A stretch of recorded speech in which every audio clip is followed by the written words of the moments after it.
why, why aren't there enough people of color then getting pre-selected? I mean, I feel like it's nice to hear, be true to yourself. And I guess all of us at the core want to be true to ourselves, because that's the easiest way to be, right? Yeah. Rather than living a lie. Um, but yet that's the one thing that makes it all so hard. Yeah. What do you think can be done to sort of break that barrier? It's like a chicken and egg. We need more people of color, but then we can't really get there. So what do you think should be I done? think, look, I think definitely we can't say that there's not enough women of color or people of color to run for these seats. There are, I would say, there's more than enough people of color that are capable and able to run for these seats. What is missing, I feel, is a support system. Like I was quite fortunate that I had Emily's List, for example, or I had a number of people that I could speak to and rely upon, and sort of, have a conversation with someone and then be able to unpack that with someone else and say, well, what does that conversation mean? What does that piece of advice mean? Are they actually helping me? Because politics at the end of the day is just so layered, and you need to be able to have that support system to be able to have these discussions and to support one another.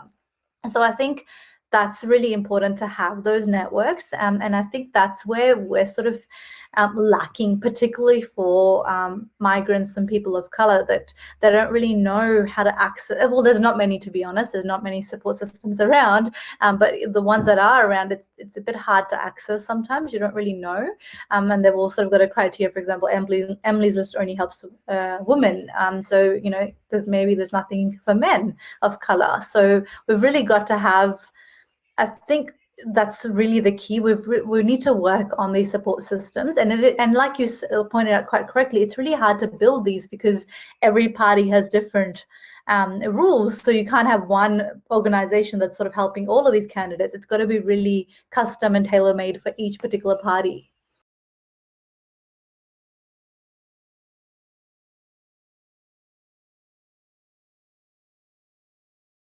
You are currently doing research with Deakin University on the topic of viewing Australian politics from the lens of intersectionality. Can you talk a little bit about what intersectionality means as it pertains to people of color in politics? Yeah, so I guess it's a term that was coined quite a few years ago by a lawyer, and it's just to make it as simple as possible. It's pretty much about viewing people from the lens of to see that they have multiple identities. For example, I'm a female, I'm a migrant, I belong to an Indian background. So to be able to see that all of these different identities and how they overlap, and that is the reason that I experience things differently than what you may experience. So to make it as simple as possible, it's essentially being able to view that everyone has different experiences or suffers suffers differently because of the overlap of our identities. So no two people have the same experience, and I think it's really important that we sort of have this lens because. As a lawyer, for example, I may get two different people walking through the door and they've both been discriminated at work. Although the law may be the same, so the legislation might be the same that applies to both of them, it's until we can acknowledge that they've had different experiences, we can't apply the law that's tailored for them. But once we can acknowledge that they've had different experiences because of their own, it may be the cultural background, it may be their norms, it may be sort of their socioeconomic status. So when we acknowledge that, then we can apply the law that's sort of tailored to them, and then as a result of that, you sort of aim to get remedies that are more tailored for them. So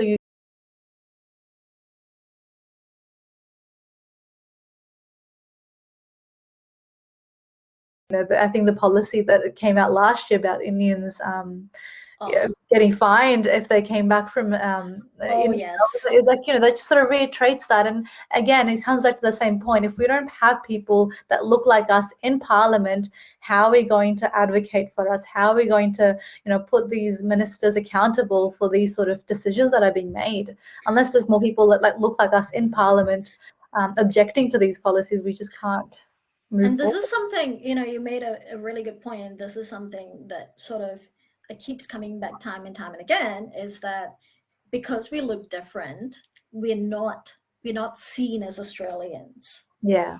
And I don't know if that the right terminology for that is otherness. Yeah. They keep othering us, but we are Australians. We've integrated. We still retain some aspects of culture and whatnot, but then we still participate Yeah. and contribute positively to society. Like, what more do we need to do to be Australians if a, a citizenship paper isn't enough?